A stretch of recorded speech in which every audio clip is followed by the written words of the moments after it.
Hi friends, please subscribe to Amravati Media and press the bell icon for more latest updates.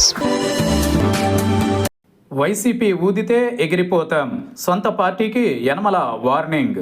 మాజీ మంత్రి TDP senior నేత యనమల రామకృష్ణుడు తునిలో జరిగిన TDP కార్యకర్తల సమావేశంలో చేసిన వ్యాఖ్యలు సంచలనంగా మారాయి.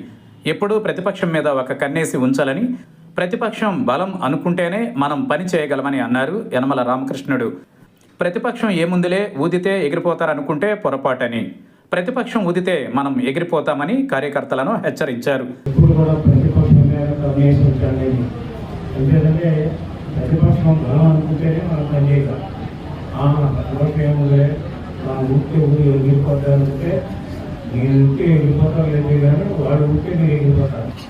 అయితే మెడికల్ కాలేజీల నిరసనలో ప్రతిపక్షంలో కసి పెరిగిందని, ర్యాలీ కోసం గ్రామాల నుండి తీసుకుని వచ్చారని అన్నారు యనమల.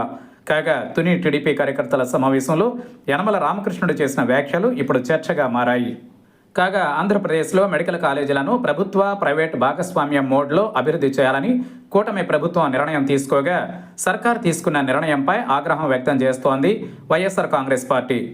దీనిపై రాష్ట్ర వ్యాప్తంగా ఆందోళనలు, నిరసన కార్యక్రమాలు నిర్వహిస్తోంది.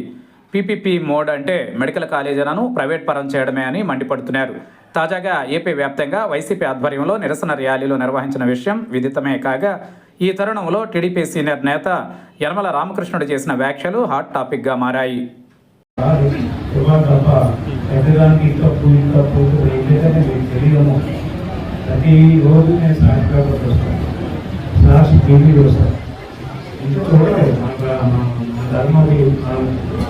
ఏం చెప్పుకుంటున్నాను చూడకపోతే నేను చాలా మంది చెప్పాను. మావాడు ఎప్పుడు కూడా ప్రతిపక్షం మీద కన్నేసి వచ్చాను.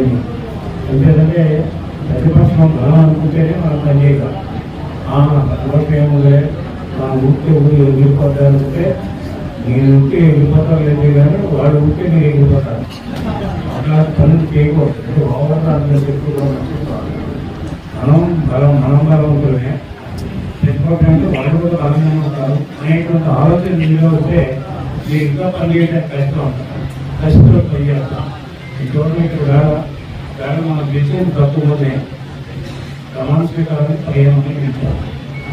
నేను ప్రతిపక్ష కార్యక్రమం చెప్పాను. ఆ కార్యక్రమం చూసిన తర్వాత నా వాళ్ళు నేర్చుకోవాలి. ఇంకా ఫ్యాక్టరీ, ఆ ఫ్యాక్టరీలో గ్రామాలకు గ్రామాలు తీసుకొచ్చారు. అది దేశ జనాలకి